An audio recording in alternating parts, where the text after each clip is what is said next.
किसी घने जंगल के पास एक खूबसूरत तालाब था। इस तालाब में ढेर सारे मेंढक रहते थे। इन मेंढकों की दुनिया छोटी थी लेकिन शोरगुल से भरी हुई। हर रोज कोई ना कोई ताना, कोई मुकाबला, कोई छलांग, यही उनकी जिंदगी थी। इन्हीं में से एक था छोटा सा मेंढक, नाम था गोलू। बाकी मेंढकों के मुकाबले वह न तो बहुत ताकतवर था, न ही उसकी छलांग बहुत ऊंची थी, लेकिन उसकी सबसे बड़ी खासियत थी उसका सपना। वह हमेशा कहा करता था, एक दिन मैं सबसे ऊंची पहाड़ी की चोटी पर चढ़ूंगा। तालाब के बाकी मेंढक हंसते थे, अबे ओ गोलू, तू तो ज्यादा देर उछल भी नहीं सकता, पहाड़ी चढ़ेगा, सपना देख, मगर इतना भी नहीं कि मजाक बन जाए। गोलू हंसता और चुपचाप अपनी तैयारी करता। रोज तालाब के किनारे जाकर वह छोटी छोटी उबड़ खाबड़ जमीन पर छलांग लगाता, कभी फिसलता, कभी गिरता, मगर फिर भी उठता। उसके मन में वो तस्वीर थी पहाड़ी की चोटी से पूरी दुनिया को देखना। एक दिन जंगल में यह ऐलान हुआ कि एक प्रतियोगिता रखी जाएगी, जो मेंढक सबसे ऊंची पहाड़ी की चोटी पर पहुंचेगा उसे जंगल का सम्मान मिलेगा। सारे मेंढक उत्साहित हो गए, सबने रजिस्ट्रेशन करवाया,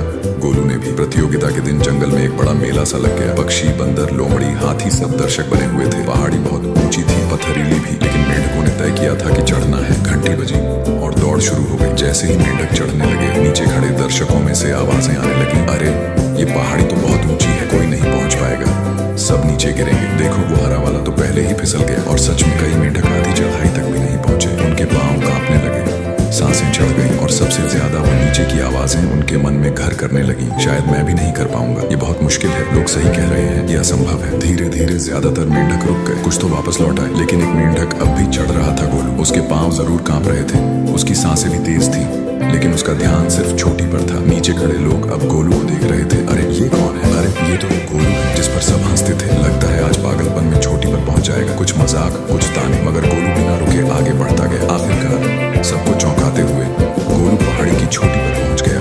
पूरे जंगल में तालियां गूंजने लगी, पक्षी चहचहाए, जानवरों ने सीटी मारी और मेंढकों ने सिर झुका लिया। जब गोलू नीचे लौटा तो एक मेंढक बोला, भाई तू कर कैसे पाया ये सब? जब सब कह रहे थे कि नहीं होगा, तो फिर भी कैसे चढ़ता गया? गोलू मुस्कुराया, फिर उसकी माँ सामने आई और बोली, अरे ये तो सुन ही नहीं सकता। गोलू बहरेपन के साथ पैदा हुआ था, उसे तुम्हारे ताने डराने की बातें कुछ सुनाई ही नहीं देती। पूरा जंगल कुछ पल के लिए चुप हो गया। तभी एक बुजुर्ग हाथी बोला, आज हमें मेंढक ने बहुत बड़ी बात सिखाई है। अगर हम नकारात्मक आवाजें सुनना बंद कर दें तो हम असंभव को भी संभव बना सकते हैं। गोलू ने एक बार फिर आसमान की तरफ देखा, उसकी आंखों में चमक थी। वो जानता था कि अगर उसने सुन लिया होता कि लोग क्या कहते हैं, तो शायद वह भी वहीं तालाब में बैठा होता जैसे बाकी सब। सीख लोग आपको रोकने की कोशिश करेंगे, कभी मजाक बनाकर, कभी डराकर। आपसे कहा जाएगा कि आप काबिल नहीं हैं, ये आपके बस की बात नहीं है। लेकिन अगर आप भीतर की आवाज सुनते हो जो कहती है मैं कर सकता हूं, तो कोई आपको रोक नहीं सकता।